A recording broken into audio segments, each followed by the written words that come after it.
Bonjour à chacun d'entre vous. Aujourd'hui, il est question de blocage. Quand ça bloque, quand ça patine, quand on s'impatiente, que on se désespère aussi parfois, d'où ça peut venir. Voilà un petit peu le thème que j'aborde succinctement pour vous donner déjà une idée des différentes raisons. Et puis, on en reparlera lors d'un live, parce que je pense que c'est extrêmement important aussi. J'aime bien être vis-à-vis, un petit peu vis-à-vis avec vous. Alors, je commence déjà la première des raisons. On va aller des choses les plus, comment dire, du plus profond déni jusqu'à jusqu'à une grande envie, mais je ne sais pas ce qu'il y a. Je commence déjà par le déni le plus costaud. Voilà. Là, on est dans le fait de se voiler la face, dans le fait de ne pas vouloir voir. Et il y a des fois, c'est extrêmement inconscient. D'ailleurs, la plupart des fois, c'est inconscient parce qu'après, c'est plus du déni, c'est autre chose. Alors, le déni, il arrive quand, en fait, ça peut concerner des choses qui sont extrêmement douloureuses et finalement aussi on ne veut pas voir la part de responsabilité qu'on a dans sa vie. Je ne dis pas dans les événements, hein, parce qu'il y a des gens qui ont vécu des choses, ils les ont subies et on ne va pas aller dire bah oui, de toute façon la vie est ainsi faite qu'on choisit tout. Et non, moi je ne rentre pas dans ces discours-là, ce sont des discours qui pour moi sont extraordinairement dangereux, très culpabilisants aussi. Non. En revanche, ce que je dis, c'est effectivement par rapport à un événement difficile qu'on a pu vivre, qu'on n'a évidemment pas choisi. Et bien par rapport à cet événement-là, en revanche, on a le choix de la façon dont on va pouvoir l'aborder, le travailler, le dépasser, se réconcilier avec l'histoire. Et voilà, ça en revanche, on récupère là une possibilité de reprendre les rênes de sa vie.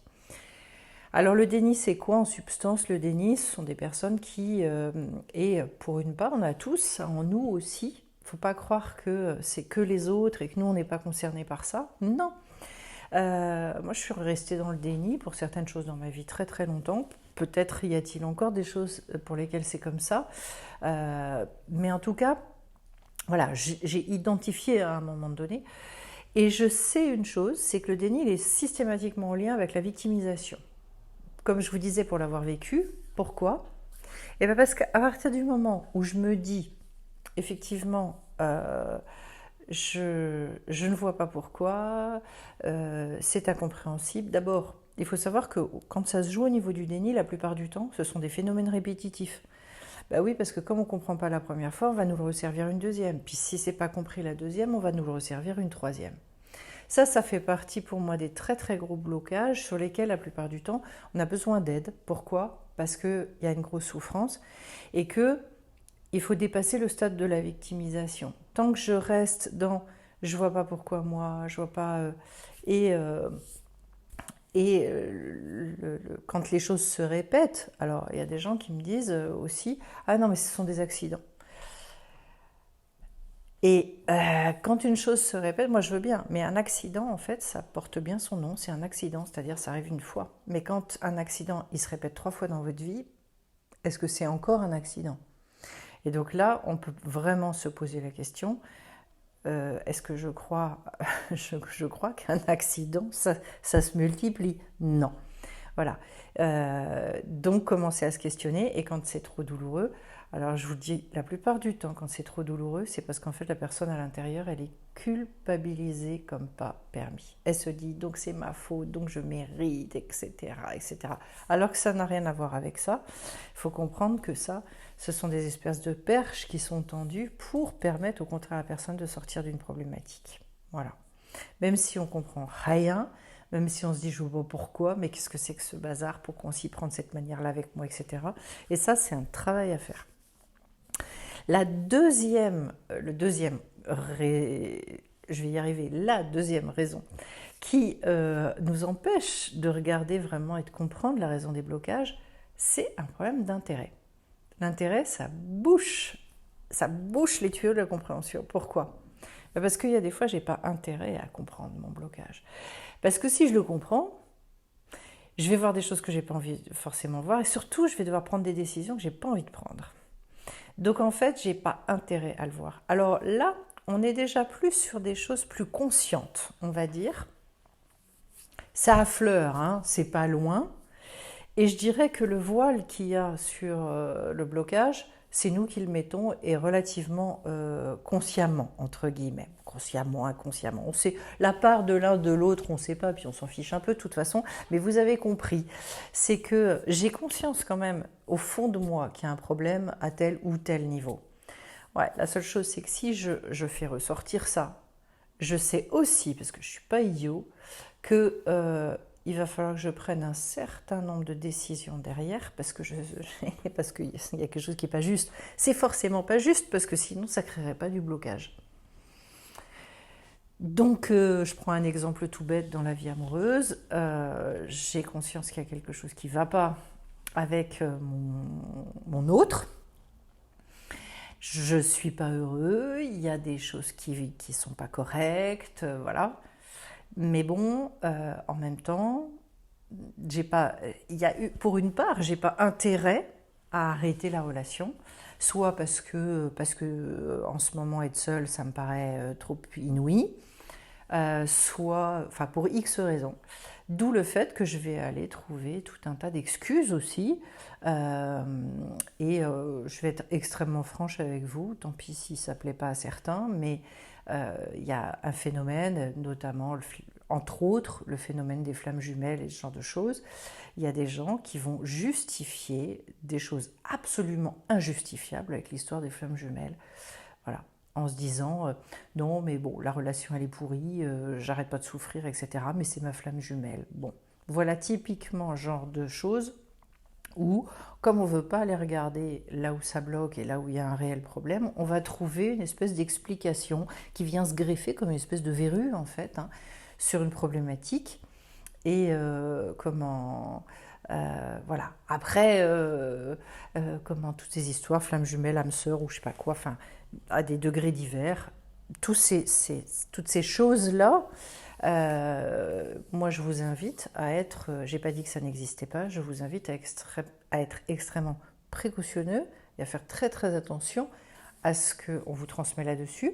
Je vous dirais de toute façon d'une manière globale et générale par rapport à ces transmissions, écoutez si ce que vous entendez ça vous fait du bien ou donc si ça construit quelque chose et si ça transforme votre vie en positif ou alors si ça vous emmène vers des choses qui ne vous sortent pas de votre problématique de toute façon, qui vous entraînent au contraire dans quelque chose de plus en plus glauque, dur, lourd et que vous tournez en rond.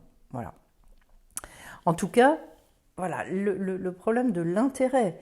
Et là, en fait, on est capable de devenir aveugle, de s'aveugler soi-même, mais on a un côté très participatif dans cette chose-là. Dans le déni, c'est plus un aveuglement parce qu'on est enfermé dans notre sphère de souffrance et que du coup, la souffrance prend toute la place. Donc le monde émotionnel, il est omniprésent et je dirais ça c'est un travail qu'il faut faire après qui est un travail aussi souvent de maternage, de déculpabilisation, plein de choses. Dans le deuxième, c'est plus une décision à prendre sur oui ou non. Est-ce que je me prends en main? Est-ce que je me responsabilise par rapport à tout ça pour maintenant rentrer dans ma justesse en fait hein. Après, on continue. Alors après, il y a une autre chose, c'est l'ignorance. L'ignorance, c'est il y a plein de degrés. Il y a une des choses, quelque chose de très très courant, c'est qu'en fait, je ne sais pas, je ne me connais pas assez, je ne connais pas assez mon mode de fonctionnement, donc ça crée des blocages. Parce qu'en fait, je ne me rends pas compte que j'entretiens des manques, des carences chez moi, que je ne sais pas, par exemple, mes limites. Alors du coup, effectivement, il y a des situations dans lesquelles ça bloque, et ça bloque sérieusement. Ou au contraire, je ne sais pas assez me montrer. Voilà. Ça, c'est manque de connaissance de moi-même et manque de connaissance aussi du fonctionnement du monde, du fonctionnement de la relation à l'autre, etc. Le résultat des courses, c'est que je bloque, j'achoppe, Si on m'explique, en fait, et ben derrière, ça débloque. Je peux mettre des choses en œuvre et du coup me rendre compte qu'effectivement, je reprends mon pouvoir. Il y a encore une autre raison au blocage. Et là, on grimpe. Alors là, on va sur des degrés de compréhension qui sont beaucoup plus élevés. Ce sont des choses... Parce que, je ne l'ai pas dit au début, mais le blocage, il peut être à plein de niveaux différents. Vous l'avez vu, le premier, c'est plus du type blocage émotionnel. Le deuxième, c'est plus blocage dû à l'intérêt. C'est plus, j'ai pas le courage, en fait, d'y aller. Le troisième, ça va être un blocage qui va être plus sur une carence, un manque de connaissances. Donc là, c'est plus au niveau du mental, au niveau du psychique, on va dire. Et puis cette fois-ci, c'est quelque chose qui va plus toucher un problème spirituel. Il y a des blocages, et il y a des blocages spirituels. Et là, on rentre dans je dirais, une échelle qui est assez vaste. Qui va je dirais, alors des blocages qui sont des blocages très très profonds, genre possession, enfin, où il faut aller travailler après l'exorcisme avec tout un tas de choses. Moi, je vous dirais comment...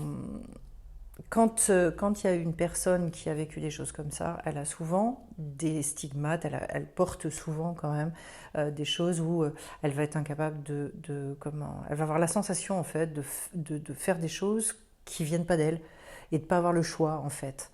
Donc bon, ça ce sont des cas, heureusement des cas beaucoup plus rares, néanmoins ça existe. Ça, ce sont des choses qu'il faut travailler avec des gens qui sont très très costauds au niveau spirituel et pas n'importe comment. Voilà. Il y a tout un tas de fonctionnements pour se débarrasser de ça. Il y en a qui sont, je dirais, dangereux parce que d'abord, c'est pas maîtrisé et puis parce qu'en plus, c'est pas bien fait, on va dire. En tout cas, ça, je laisse à part. Après, autre blocage sur des types beaucoup plus traditionnels, on va dire, et courants, extrêmement courants. Blocage au niveau spirituel, parce que finalement, je suis pas alignée avec mon âme du tout. Donc en fait, je fais une chose, mon âme en veut une autre. Donc en fait, je vis une espèce de distorsion, un tiraillement, un conflit intérieur. Alors tout ce qui est conflit intérieur, ça crée des blocages. Et du coup, ces conflits intérieurs, ça va générer aussi des maladies, ça va générer un certain nombre de choses sur lesquelles on a un pouvoir réel. Et quand on se réaligne, quand on se remet vraiment en lien avec son âme, eh ben, ça passe. Voilà, ça passe nickel. Il y a plein de... Il faut vraiment voir ça comme effectivement quelque chose qui le nœud se défait et donc d'un seul coup ça se refluidifie, d'un seul coup ça repart, etc. etc. D'ailleurs, j'en profite pour redire un mot aussi sur ce que je vous disais tout à l'heure sur les possessions ou des choses comme ça. Il faut bien comprendre à un moment donné aussi pourquoi est-ce que la possession elle a été possible et pourquoi est-ce qu'on a ouvert le champ à ça. Voilà. Parce que c'est une grosse histoire quand on vit ça. Donc si vous avez déjà vécu des choses comme ça, ou si vous avez connu des gens, eh bien sachez que là, il y a un vrai travail à faire sur aussi son soi, l'estime de soi, l'amour de soi, etc., etc., pour ne pas retomber dans des phénomènes comme ça. En tout cas, je continue. L'autre chose aussi, c'est que par moments, oui, il y a des choses qui nous dépassent complètement et ça, vous êtes ignorant de quelque chose, mais ce ne sera pas au travers d'une étude, au travers d'un travail avec quelqu'un, avec un thérapeute, que vous allez pouvoir accéder à la solution. Ça va être vraiment par le phénomène de la révélation. Et moi d'ailleurs, je vous invite vraiment à travailler le plus possible avec le phénomène de la révélation. Je m'explique. Pourquoi est-ce que c'est si passionnant ? C'est parce que plus vous allez demander à l'univers, plus vous allez dire, mais je ne comprends pas, explique-moi, et plus vous allez entretenir et mettre en place ce partenariat avec la vie. Alors quand au début on est un peu gauche par rapport à tout ça, puis on se dit, oh, c'est gentil, mais enfin, moi les réponses, j'en ai pas des masses. Pour les entendre, déjà, il faut être bien à l'écoute, le plus aligné possible. Et puis, ça s'entraîne. C'est-à-dire que plus ça va et plus vous allez pouvoir entendre. En règle générale, chez les indigos, ou ce que j'appelle les inclassables, eh bien, il y a vraiment une connexion particulière. On entend vraiment les choses, on perçoit aussi, et ça aide justement pour se dire « Ah oui, c'était ça ». Ce que je peux témoigner, ce que je peux vous dire par rapport à cette chose-là, on va chercher très loin des choses qui souvent sont juste à côté de nous. Mais des fois, ça nous paraît trop simple. Ça paraît tellement simple et nous, on aime les choses compliquées. Comme notre problème, il paraît énorme, ça aussi, c'est une chose à laquelle il faut faire très attention. Plus votre problème, vous vous dites « Ah, c'est une montagne », quand vous voyez la solution en face, vous vous dites « Bah non, ça ne peut pas être aussi simple ». Et pourquoi est-ce que ça nous donne d'autant plus cette sensation-là? C'est parce que, en fait, la solution, oui, elle est simple. La seule chose, quand il faut la mettre en œuvre, souvent, c'est sur du plus long terme. C'est-à-dire, comme ça, par exemple, vous pouvez avoir une maladie physique, une maladie chronique, ou des désagréments, des souffrances, des douleurs, etc. Et si on vous donne la solution, vous allez dire, bon non, ça ne peut pas tenir qu'à ça. C'est trop simple, c'est pas possible, voilà. Pourquoi? Parce que ça vous demande un investissement particulier que vous n'avez pas forcément envie de mettre en œuvre, et puis que cet investissement, il doit se prolonger. C'est une prise en charge, une grande prise en charge de soi. Et ça, je peux finir là-dessus aussi, c'est qu'en fait, la plupart du temps, dans les blocages qui perdurent, j'entends, dans les blocages qui perdurent, c'est parce qu'on a beaucoup de mal à se responsabiliser. Ça nous paraît une montagne de nous remettre debout par rapport au problème. Et donc, en fait, on préfère rester dans notre situation. C'est terrible à dire, mais on est plus confortable, en fait, avec la douleur, avec le problème, avec le blocage, qu'à l'idée de se prendre en charge et de se dire « Non, non, c'est pas grave, ça, je vais pouvoir arriver au bout ». Et pourquoi est-ce que c'est souvent plus difficile de raisonner comme ça? Parce que il faut comprendre qu'on n'est pas responsable du résultat. Parce que nous, on fait notre part, et souvent, c'est une petite part à faire. Il faut avoir confiance dans le fait que la vie, elle va nous donner, elle, le plein résultat. Mais la plupart du temps, en fait, on se dit « Bon, non, ça ne peut pas être si simple ». Voilà un petit peu ce que je pouvais vous dire. C'est un thème hyper intéressant que ce thème de blocage. Je vous invite à participer au prochain live, d'ailleurs, qui sera en lien avec ça et à me poser tout un tas de questions par rapport à ça. J'espère que vous aurez justement tous vu la vidéo. N'hésitez pas à partager, à liker, à commenter. Ce sera avec grand plaisir. Et je vous retrouve donc mercredi soir prochain pour le live. Ça nous donnera mercredi 11. Voilà, le 11 mai. Je vous embrasse tous bien fort et je vous dis à très vite sur Séphiroth et compagnie. Bye bye.